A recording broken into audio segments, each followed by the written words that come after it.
शाय के बारे में। पहली बात तो ये पेपर में नहीं आएगा, मैं आपको क्लियरली बता दूं।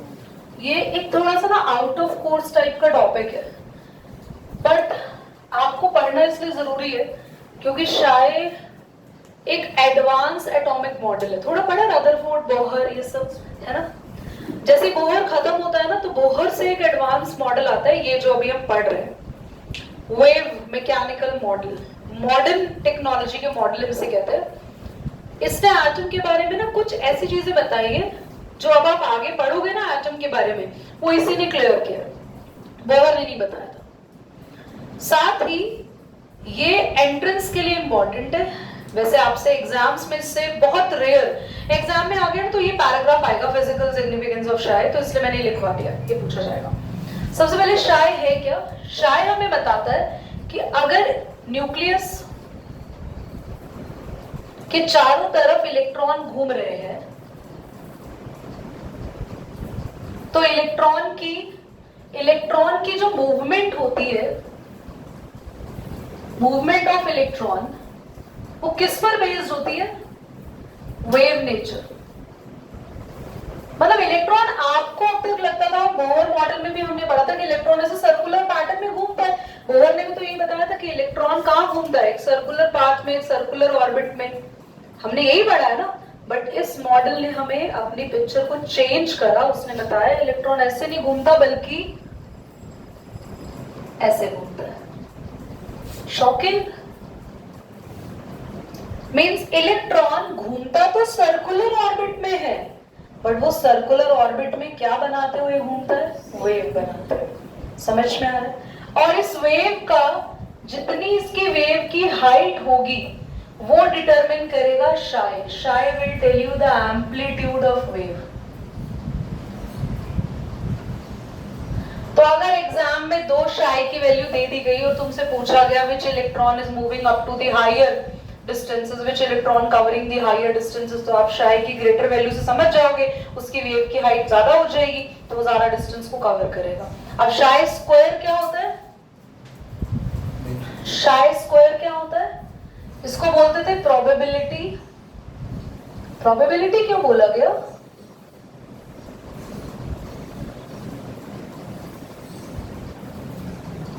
प्रोबेबिलिटी ऑफ डेंसिटी और प्रोबेबिलिटी ऑफ एम्पलीट्यूड। ये प्रोबेबिलिटी वर्ड क्यों बोला गया? क्योंकि ये परफेक्ट वैल्यूज नहीं है, ये भी एक तरीके से आपको सिर्फ और सिर्फ एक अजम्पशन वैल्यूज दे रखी है। तो शाय हमें क्या बताता है कि वेव की एम्पलीट्यूड क्या होगा, बट शाय स्क्वायर हमें क्या बताता है? शाय स्क्वायर हमें बताता है प्रोबेबिलिटी ऑफ डेंसिटी, यानी कि maximum region of finding electron. ये क्या नई चीज आ गई दीदी?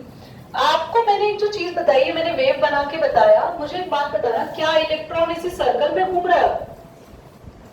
नहीं दीदी, ये तो सर्कल थोड़ा आगे पीछे जा रहे हैं। तो यहां से यहां तक में किस पर्टिकुलर रीजन पर ज्यादा चांसेस है इलेक्ट्रॉन मिलने के? मतलब एक न्यूक्लियस के आसपास का ऑलमोस्ट स्पेस खाली होता है, बट कहीं पर इलेक्ट्रॉन्स होते हैं, उनको हमने पढ़ा ऑर्बिट। बट उस ऑर्बिट के भी आसपास इलेक्ट्रॉन घूमते रहते हैं, क्योंकि अभी हमने पढ़ा कि इलेक्ट्रॉन कैसे घूमते हैं वेव में। तो आपका वो एरिया जहां मैक्सिमम इलेक्ट्रॉन्स घूम सकते हैं, जहां मैक्सिमम इलेक्ट्रॉन मिलेंगे, उसे बोलेंगे हम शाय स्क्वायर। Is that clear? बस ये दो चीजें याद रखनी है। मैं बोल रही हूँ याद ही रखनी है, आपको समझना कुछ नहीं है, क्योंकि ये टॉपिक आपका हायर क्लासेस में आएगा। यहाँ पे एनसीईआरटी में ऑलमोस्ट रिलेटेड है टॉपिक। शाय का मतलब होता है वेव का एम्पलीट्यूड कितना होगा, कितनी बड़ी एम्पलीट्यूड की वेव होगी, और शाय स्क्वायर का मतलब है कि इलेक्ट्रॉन मैक्सिमम किस रीजन में हमें मिलेंगे। नोट कर लीजिए, इसको नोट जरूर करिए बेटा। लिखवाया है इसको कि आपसे डिफरेंस पूछा जाएगा तो आपको डिफरेंस की फॉर्म में लिखना है। देखो ध्यान से देखना, हमने न्यूक्लियस के चारों तरफ जो सब्शेल्स देखे हैं, ये ऑन है ना बेटा क्लास? उन सभी सबशेल वर्ड मैंने गलत बोला। न्यूक्लियस के चारों तरफ जो शेल्स देखे उन्हें बोलते हैं ऑर्बिट। ऑर्बिट क्या होते हैं? Fixed path. ऑर्बिट्स होते हैं फिक्स्ड पाथ, कि भाई ये रास्ता फिक्स है, इलेक्ट्रॉन यही मूव करेगा। अगर हम बोलेंगे तो ये ऑर्बिट्स है। पर ऑर्बिट के आसपास का जो एरिया ये पूरा आप देखते हो ना, जो एक इलेक्ट्रॉन कवर करता है, इसको बोलते हैं ऑर्बिटल।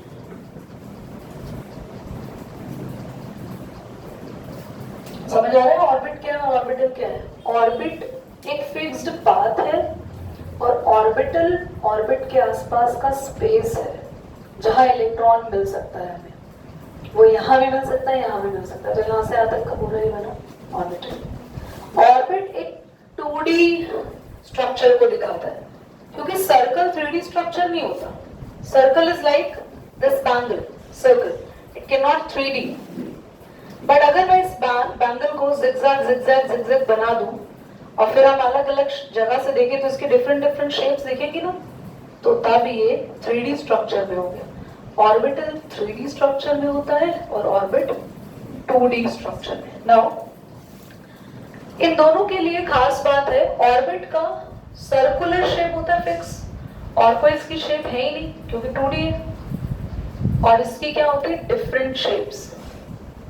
ये डिफरेंट शेप्स हमने कभी देखी तो नहीं, आप पढ़ेंगे। आप पहले तो आप ऑर्बिटल तो जानो, अभी तो आपको ऑर्बिटल पता ही नहीं है। डिटेल में भी ऑर्बिटल और पढ़ना है, तब हम उनकी शेप्स भी पढ़ेंगे।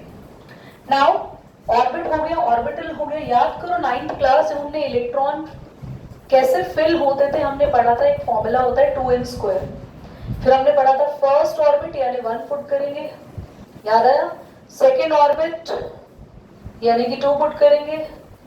थर्ड ऑर्बिट याद है 2, 8, 18, 32। तो ऑर्बिट में फिक्स इलेक्ट्रॉन होते हैं अकॉर्डिंग टू ऑर्बिट कहाँ है। अगर पहला ऑर्बिट है तो 2 इलेक्ट्रॉन, सेकेंड ऑर्बिट है तो 8 इलेक्ट्रॉन, थर्ड ऑर्बिट है 18 इलेक्ट्रॉन, फोर्थ ऑर्बिट है 32। ऐसे सो ऑन चलता रहेगा, आप इनकी वैल्यूज पुट करके निकाल सकते हैं। पर ऑर्बिटल का क्या सीन है? ऑर्बिटल में एक बारी में 2 ही इलेक्ट्रॉन आ सकते हैं। दीदी हमें समझ नहीं आया। हमें समझ इसलिए नहीं आया क्योंकि इस थर्ड ऑर्बिट में अगर इलेक्ट्रॉन कितने आ रहे हैं 18, तो इसके आसपास के ऑर्बिटल में, इसके आसपास के स्पेस में 2 ही इलेक्ट्रॉन कैसे हो सकते हैं? तो एक ऑर्बिट के पास एक ही ऑर्बिटल नहीं होता। क्या एक ही स्पेस है जहां इलेक्ट्रॉन होंगे? क्या 18 के 18 इलेक्ट्रॉन एक ही जगह घूम रहे होंगे? क्या सारे प्लैनेट सन के अकॉर्डिंग एक ही बारी में एक ही पॉइंट पे घूमते हैं? यस और नो बोलो। कभी अर्थ आगे हो जाती होगी, कभी दूसरा प्लैनेट पीछे, कभी दूसरा प्लैनेट आगे, तो कभी हमारी अर्थ पीछे। तो यहाँ पर अगर 18 इलेक्ट्रॉन घूम रहे तो कोई इलेक्ट्रॉन कभी यहाँ होगा, कभी कोई इलेक्ट्रॉन यहाँ होगा, कभी कोई इलेक्ट्रॉन यहाँ होगा। तो इसलिए ऑर्बिट एक होता है, पर ऑर्बिट के आसपास ऑर्बिटल्स क्या होते हैं? एक से ज्यादा अलग अलग स्पेस पे हमारे इलेक्ट्रॉन्स घूमते हैं। और एक ऑर्बिटल यानी एक बारी में एक स्पेस पर मैक्सिमम 2 इलेक्ट्रॉन एक साथ इकट्ठे घूम सकते हैं, 2 से ज्यादा नहीं। एक हो सकता है, मैक्सिमम 2 हो सकता है। 3 इलेक्ट्रॉन अगर आपको एक साथ घूमते हुए दिखे, एक ही ऑर्बिटल में दिखे, तो 18 के 18 इलेक्ट्रॉन घूम तो रहे हैं, एक ही सर्कुलर पाथ में घूम रहे हैं, यानी एक ही ऑर्बिट में है। पर उनका अगर एक्चुअल स्पेस देखे, जैसे मान लो आप सब बच्चों को मैं बिग बॉस में भेज दूं, तो घर तो आपका एक ही है ना। क्या आप हर बार उस घर के अंदर एक ही जगह रहेंगे क्या सारे एक साथ? कि लिविंग रूम में है तो सारे एक साथ? आगे मैं बोलना नहीं चाह रही, ठीक है? हाँ नहीं, नेक्स्ट मेरे दिमाग में वॉशरूम आया, but I just restrict my self.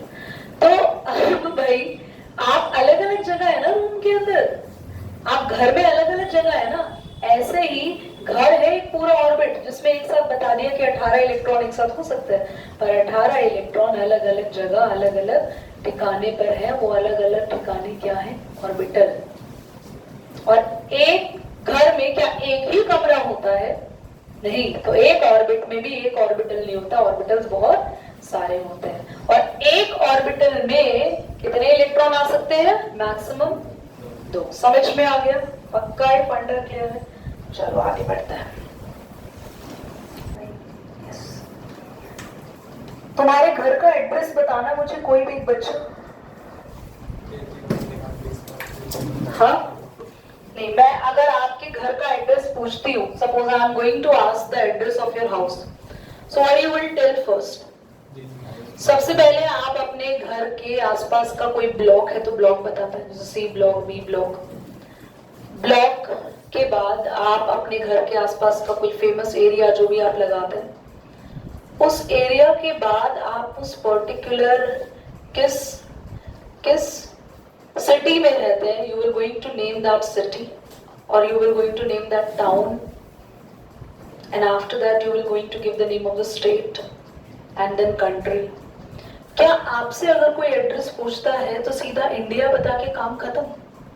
India, हमारे एड्रेस इज इन इंडिया, या सिर्फ ये बता दो कि या my address is C36, sorry आप पहुंच जाना टाइम पे। सामने वाला कहेगा भाई ढंग से बताओ ना। तो आज हम यही पढ़ने वाले हैं, हम इलेक्ट्रॉन के एड्रेस को पढ़ने वाले हैं, इसे कहते हैं quantum numbers.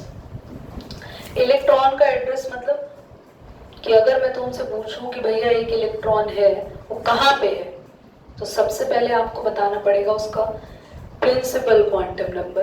Principal quantum number, जैसे कि मैंने आपके घर का एड्रेस पूछा तो सबसे पहले आप क्या बताते हैं, आपका ब्लॉक या एरिया, यस। तो ऐसे ही अगर क्वांटम नंबर्स पूछे जाते हैं, ध्यान से देखना, मैं एक बार पूरा क्लीन कर दूं।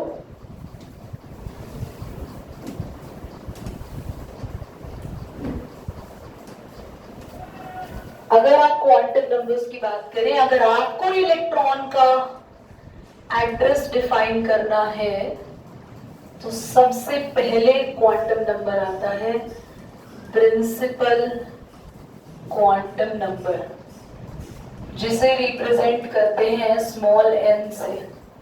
सेकेंड क्वांटम नंबर आता है, पढ़ा है किसी ने, एजिमुथल क्वांटम नंबर, जिसे रिप्रेजेंट करते हैं L से। अभी खाली नाम पढ़ो, अभी तुम्हें ये डरना नहीं है देख के कि भैया हमें आता नहीं है, समझाया थोड़ी, अभी सिर्फ name. Third we have the magnetic quantum number, और fourth is the spin quantum number. ये है क्या, हमें बताओ। सबसे पहले प्रिंसिपल क्वांटम नंबर आपको इलेक्ट्रॉन के बारे में बताता है वो किस मेन शेल में। दीदी मेन शेल हमने कभी पढ़ा नहीं, मेन शेल क्या होता है? मेन शेल आपने पढ़ा है क्लास 9th में, जो हम एक एटम के आसपास KLMN पढ़ते थे KLMN, वो क्या है हमारे main shell, KLMN and so. अब जैसे हमारे बुक में या हमारे किसी भी टॉपिक में जब हम कभी किसी कॉन्सेप्ट को पढ़ते हैं तो एक मेन हेडिंग होती है, उसकी भी सब हेडिंग होती है। ऐसे एक मेन शेल है और मेन शेल का क्या होता है, सब शेल। तो इलेक्ट्रॉन का मेन शेल का सब शेल होता है एजिमुथल क्वांटम नंबर, ये होता है S, P, D, F and so on.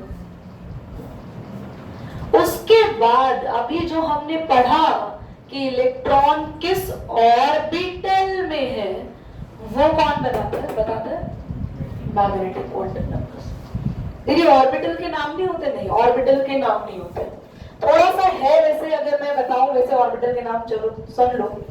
S का खाली S, P का PX, PY, PZ, ऐसे D के 5 होते हैं। यानी कि ऐसा समझ लो मेन शेल K के कितने सबशेल्स हैं, K के भी सबशेल्स होंगे और सबशेल के अंदर क्या होंगे, उसके अपने अपने ऑर्बिटल। ये ऐसा समझ लो कि जैसे हम किसी पैलेस में, किसी महल में घुस रहे, तो सबसे पहले आया महल यानी पैलेस, और पैलेस के अंदर घुसे तो हमने देखा लिविंग रूम, और लिविंग के अंदर थे छोटे छोटे अलग से उन्होंने सेक्शन बना रखे थे और छोटे रूम। तो ऐसा कुछ हुआ, सबसे पहले मेन शेल के अंदर आते हैं सब शेल, और सब शेल के अंदर आते हैं ऑर्बिटल्स। तो समझ में आ रहा है। और ऑर्बिटल्स हम लोगों के बाद यहाँ पे स्पिन क्वांटम नंबर आता है। सो सबसे लास्ट में पढ़ेंगे तो अभी क्रॉस लगा रहे हैं, इसका एड्रेस से इतना लेना देना नहीं है, जैसे हमारा पिन कोड, उससे हमारे एड्रेस का इतना कोई खास मतलब नहीं होता। फिलहाल वो अलग बात है, किसी गुमशुदा की तलाश में या ऐसे कहीं, या फिर हमें किसी गवर्नमेंट के गवर्नमेंट के कुछ कागज बनवाने हैं, डॉक्यूमेंट्स बनवाने हैं, तो हमें अपने पिन कोड का, या हम किसी वैलिड अपने एड्रेस को लिख रहे हैं, that is okay, but somehow if we are telling address to our like specific friend और any relatives, we are not supposed to tell the pin code of our place. So that is the spin quantum number. You don't need to so much worry about that. So electron के address में 3 main component है: main shell, principal quantum number. अब हम ये पढ़ेंगे कि इनमें electron fill कैसे होते हैं. प्लीज जल्दी से इसको बनाएं. फिर देखो बच्चों, प्रिंसिपल क्वांटम नंबर्स है हमारा n, which is the main shell. Main shell में इलेक्ट्रॉन्स कैसे फिल होते हैं सबको बताने की मुझे कोई जरूरत नहीं, सबको पता है. सबको पता है मेन शेल में इलेक्ट्रॉन्स कैसे फिल होते हैं. K L M N electron कैसे फिल होते हैं बच्चों? 2 8 18 32. समझ में आ गया? अब सबसे पहले N is the main shell. मैं तुम्हें सिखा रही हूं कि हमारे मेन शेल में कितने सब शेल होंगे. ध्यान से सुनना. मेन शेल समझ लो एक क्लास है, और सब शेल समझ लो उसके सेक्शंस है. क्या आपके स्कूल में हर क्लास में सेम नंबर ऑफ सेक्शंस है? नहीं ना. कुछ में ज्यादा बच्चे ज्यादा सेक्शंस, कुछ में कम बच्चे कम सेक्शन. तो ऐसे ही मेन शेल में एन की वैल्यूज लिख रहे. दिख रहा है सबको? यहाँ पे लिखो. नहीं दिख रहा? इधर लिखो. यहाँ पे लिखो बच्चों. एन की वैल्यूज के अकॉर्डिंग एन की वैल्यूज को डिसाइड करते हैं. बहुत इंपॉर्टेंट है, और इतना इंपॉर्टेंट है कि ये सीख गए तो पूरे क्वांटम नंबर्स आ गए. ध्यान सीखना. सबसे पहले हम बात करते हैं फर्स्ट शेल की. फर्स्ट शेल, फर्स्ट शेल हमारा क्या है? एन. एन से एल की वैल्यू निकाल रहे हैं हम एल की वैल्यू निकाल रहे हैं, यानी क्या ढूंढ रहे हैं उसमें? सब शेल. Very good. सब शेल के लिए वी हैव अ फॉर्मूला. मैंने हेडिंग ये डलवाई है ना बच्चों आपको, मेरे को लिखवाना है इसमें, ठीक है? नोट मत करना अभी. फॉर्मूला होता है n-1. मतलब यानी कि n की जो भी वैल्यू है उसमें से 1 माइनस करो, आपको l मिल जाएगा. तो क्या आएगा? l 0. यानी फर्स्ट शेल के पास कोई सब शेल ही नहीं है. दीदी ऐसा हो सकता है? हाँ हो सकता है, क्योंकि आपके भी स्कूल में सारी क्लासेस के सेक्शंस नहीं होते. कोई ऐसी क्लास भी है ना जिसके सेक्शन नहीं बनाए? हाँ, उसमें उतने ही बच्चे थे. Are you getting my point? तो फर्स्ट शेल का कोई भी सब शेल नहीं होता. नाउ सेकेंड शेल, यानी कि 2 में से 1 माइनस करो. समझ में आया? तो इसके पास कितने सब शेल है? 1. समझ में आया आपको? 1. अब थर्ड, सो ऑन. कितने सब शेल होंगे? कितने बच्चों को क्लियर हो गया? पक्का? ठीक है. तो पहले मैं आपको n की डेफिनेशन और सब कुछ लिखवाती हूँ, एंड फिर हम l की डेफिनेशन लिखेंगे और उसको थोड़ा और एलैबोरेट करके अभी पढ़ना है. अभी सिर्फ आपको सब शेल्स निकालने आ गए कि मेन शेल पता है तो सब शेल्स कितने होंगे. इसको ऑन ही रहने दो, कोई बात नहीं. जल्दी से लिखो. This quantum number determines the main energy shell. This quantum number determines the main energy shell or level. Main energy shell or level.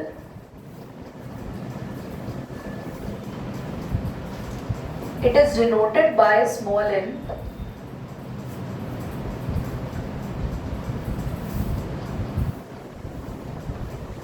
It is denoted by small n.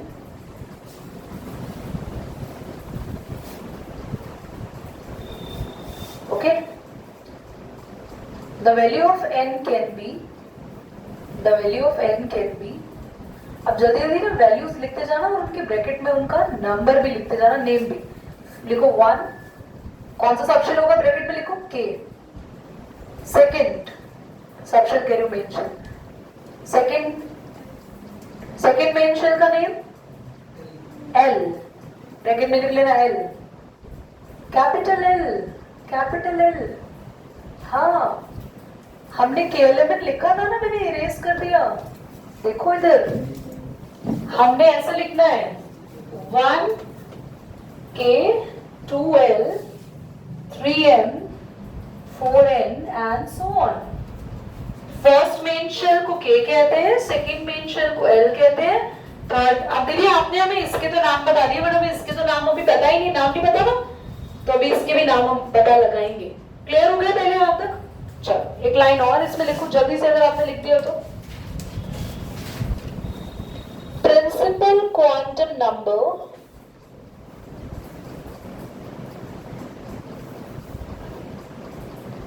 also gives the average distance of electron from the nucleus. Principal quantum number also gives the average distance of electron from the nucleus. Also, its energy associated with it. Also, its energy associated with it. Also, its energy associated with it. Now, please focus here, बच्चों। Principal quantum number यानी KLMN हमें special क्या बता रहा है? ठीक है, main shell है, ऐसा क्या स्पेशल बता रहा है हमें, तो बताओ दीदी। तो मेन शेल हमें कुछ चीजें बताता है, जैसे कि अगर आपको लग रहा है कि हमारा इलेक्ट्रॉन K पे है, तो K न्यूक्लियस के सबसे नजदीक होता है। दीदी पता है, हमने पढ़ा है 9th में, हमने पता है, हमने इसको चीज को सुना है कि M सबसे दूर होता है, K सबसे पास में होता है। पर क्या आपको ये पता है कि K में जो इलेक्ट्रॉन ट्रैवल कर रहा है उसकी एनर्जी सबसे कम होगी, और M में जो इलेक्ट्रॉन ट्रैवल कर रहा है उसकी एनर्जी सबसे ज्यादा। जैसे जैसे आप मेन शेल दूर होते जाएंगे न्यूक्लियस से, क्योंकि पहला मेन शेल K है, फिर L, फिर M, फिर N। अब मुझे कौन ये बच्चा बता देगा कि जिसकी एनर्जी दूर होते होते इलेक्ट्रॉन में एनर्जी ज्यादा क्यों होती जाती है? हम सबने पढ़ा है यूट्यूब से, हमें आना चाहिए। Tell me. पर अगर बुक से बड़ा होता ना, तो मैं बता रही हूँ गारंटी, बचपन होता ना, हम छोटे होते थे तो हमारी मैम है ना स्टोरी पढ़ाती थी, पर हमें पता होता कि अगले दिन मैम ये चैप्टर पढ़ाएंगी, तो हम बुक से ना वो चैप्टर पढ़ के जाते थे और हम अपनी मैम को आंसर दे देते थे कि मैम ये है इसमें। यस और नो? यस और नो? कितने बच्चे ऐसे करते थे कि बुक में वो चीजें पहले, या वो फिल इन द ब्लैंक्स पहले भर लेते थे, या वो ट्रू फॉल्स पहले कर लेते थे और अपनी मैम को कॉम्पीट करते थे। बट अब कंपटीशन कुछ है नहीं, क्योंकि पढ़ ही कहां से रहे हैं और क्या ही हम जवाब देंगे। ध्यान से देखो, KLMN में एनर्जी कम क्यों होती, ज्यादा क्यों होती जाती है? जितना इलेक्ट्रॉन न्यूक्लियस के नियर है, जितने बच्चे टीचर से डरते हैं वो वही होते हैं ना जो थोड़े से निडर नहीं, डरपोक टाइप होते हैं। निडर बच्चे तो टीचर से डरते ही नहीं है। मैं तुम लोगों की बात नहीं कर रही, तुम तो सब मेरी रिस्पेक्ट करते हो, डरते बच्चे थोड़ी मुझसे है ना, डरते भी हो। पर ध्यान से सुनना, अभी कोई जैसे बच्चा आ जाए कोई गुंडागर्दी में, वो टीचर से डरता है? नहीं, वो कहता क्या कर लोगी मैडम, हमें बता दो, है ना। फिर ऐसे बच्चे को टीचर कहाँ बैठाती है? खड़ा हो बेटा, तो सबसे पीछे बैठ जाओ। यस और नो? तो जैसे जैसे इलेक्ट्रॉन न्यूक्लियस से दूर होते जाते हैं, तो न्यूक्लियस की अट्रैक्शन उन पर इतना हावी ही नहीं होती, उनकी एनर्जी इतनी ज्यादा है कि वो न्यूक्लियस उन्हें कंट्रोल नहीं कर पाती, अपनी तरफ खींच नहीं पाती, इसलिए वो दूर होते हैं। जितने भी लोअर एनर्जी वाले इलेक्ट्रॉन होते हैं, जिनके पास कम एनर्जी है, तो न्यूक्लियस की पावर उन्हें अपनी तरफ खींच लेती है और वो उतने ही आगे होते हैं। तो एक एटम में इलेक्ट्रॉन का डिस्ट्रीब्यूशन कैसा होता है? क्योंकि इलेक्ट्रॉन तो सारे सेम है, सब एक जैसे दिखते हैं, सब पे चार्जेस नेगेटिव होता है, पर ये आगे पीछे कैसे है? बच्चे तो सारे सेम है, सभी एक ही क्लास के बच्चे, एक ही एज ग्रुप के बच्चे आगे पीछे कैसे बैठते हैं? अकॉर्डिंग टू देयर एनर्जी या फिर according to their intelligence? Intelligence होता है ना, जैसे दीदी नहीं पीछे बैठने वाले बच्चे, वो तो अलग कॉन्सेप्ट है। इंटेलिजेंस ही होती है, ऑफ कोर्स होती है कि आगे बैठने वाले बच्चे थोड़े से ज्यादा इंटेलिजेंट होते हैं, वो हमेशा टीचर की तरफ अट्रैक्ट ही रहते हैं और टीचर भी उनकी तरफ अट्रैक्ट होती है, बातें भी उनसे ज्यादा ही होती है क्लास में। ऐसे ही इलेक्ट्रॉन होता है, जिनकी एनर्जी कम होती है तो न्यूक्लियस उन्हें अपनी तरफ खींच लेती है, इसलिए वो न्यूक्लियस के थोड़े ज्यादा पास होते हैं, और दूर इलेक्ट्रॉन जो है उतनी हायर एनर्जी वाले हैं, न्यूक्लियस की पावर उनको कंट्रोल। समझ में आया? ये एक ऐसा चैप्टर है, ये ऐसे कॉन्सेप्ट है जिनमें तुम पढ़ते पढ़ते ना केमिस्ट्री के डीप में घुस जाओगे और तो मजा भी आएगा। इससे पहले तक के टॉपिक्स में, पर ये आ रहा है ना, इससे आगे वाले टॉपिक सारे ऐसे इंटरेस्टिंग है। कितने बच्चों को क्लियर हो गया फर्स्ट मेन शेल? बहुत अच्छे से। कितने हैं KLMN में? तुम्हें हो गया? तो बेटा हाथ को उठा लो, हमें पता चले। और इलेक्ट्रॉन कितने के एलिमेंट में, ये भी पता चल गया, के में 2। मैं कर गई, तुम ही बोलो। सबशेल कैसे पता लगाएंगे? n-1। n का नंबर कैसे पता चलेगा? पहला शेल है k, उसका 1, l का 2, m का 3, n का 3 फिक्स रहता है, फिक्स रहता है। n का नंबर पता चलेगा, उसमें से -1 कर देंगे, हमें किसका पता चल जाएगा? सबशेल। Is that clear? सब समझ में आया? मिलेंगे नेक्स्ट क्लास में, आगे कंटिन्यू करेंगे एज द क्वांटम नंबर्स।